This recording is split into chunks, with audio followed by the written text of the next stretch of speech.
Glad to see you, my friends, and welcome to the Ridiculous Report, where the headlines are wild and the facts are flexible.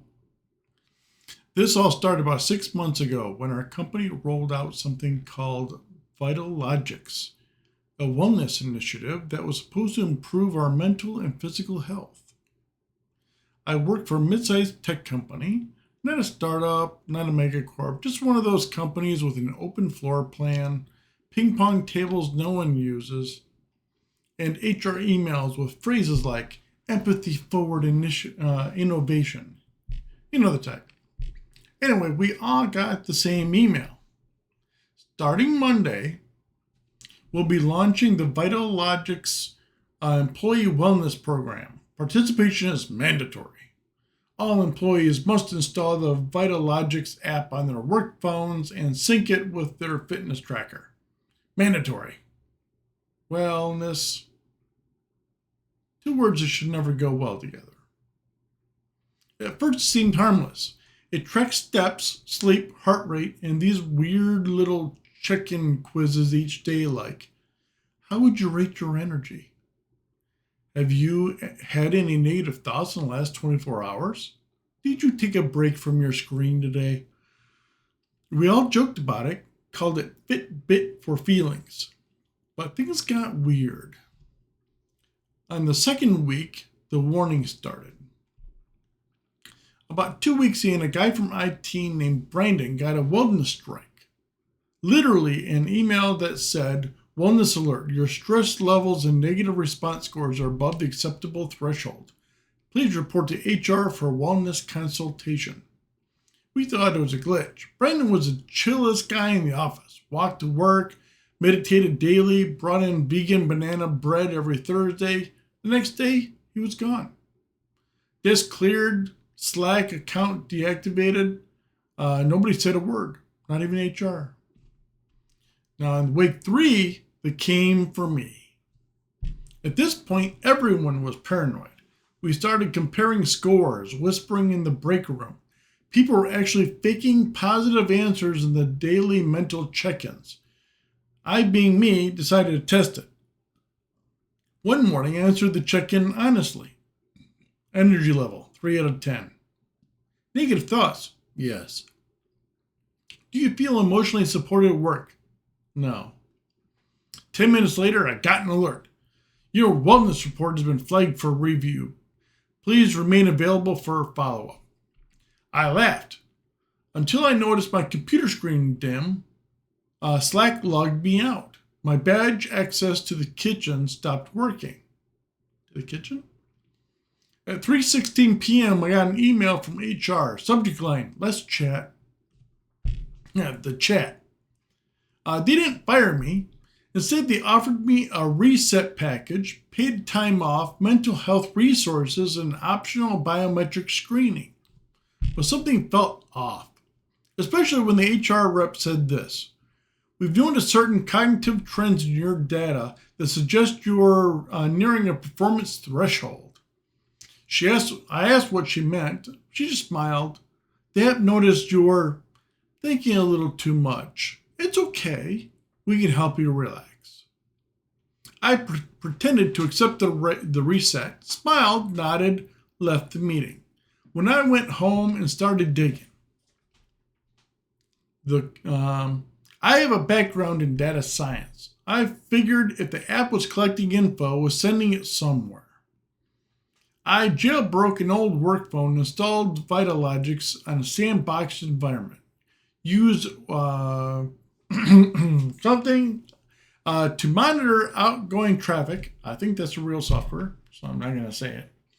After a few nights, I found it. The app was sending encrypted packets every hour to a server in Switzerland, not AWS, not Google Cloud, a private IP range owned by a shell company.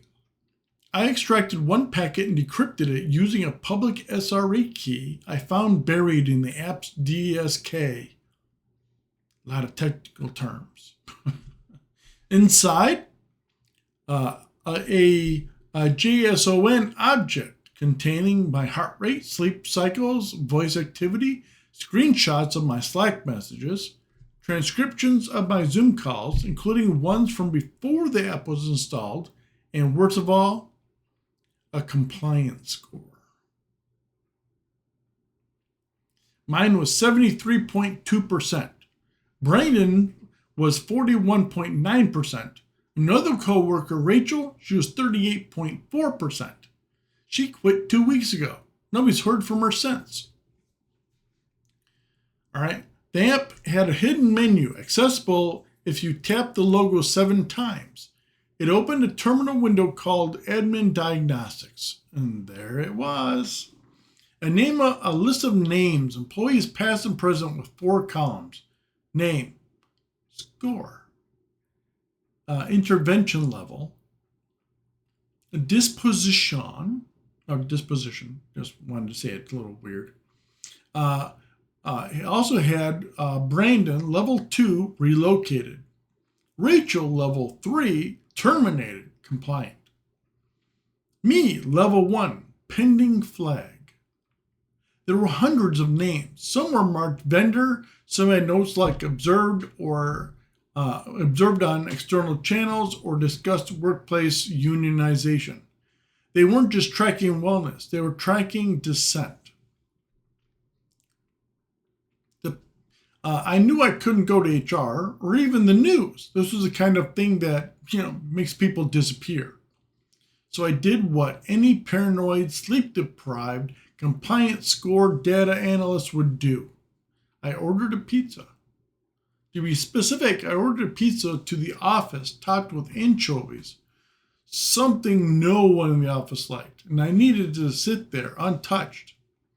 Inside the box, between the crust and the lid, I slid a USB drive.